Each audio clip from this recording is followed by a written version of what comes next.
Hey everyone, and welcome to this week's tutorial. Now in today's tutorial I just want to show you how to quickly and easily delete your Wix website. So without further ado, let's get right into it. The first thing you want to do is to go over to My Sites. So go over to manage.wix.com/account/sites. Now what you want to do if you want to delete your website is to go over to the website you would like to delete and then go over to Site Actions. Now make sure to go over to Move to Trash.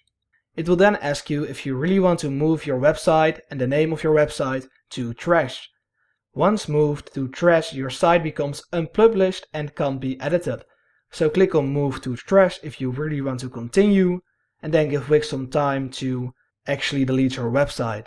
So once Wix has processed your request, go over to Trash once again, and then click on Site Actions once more.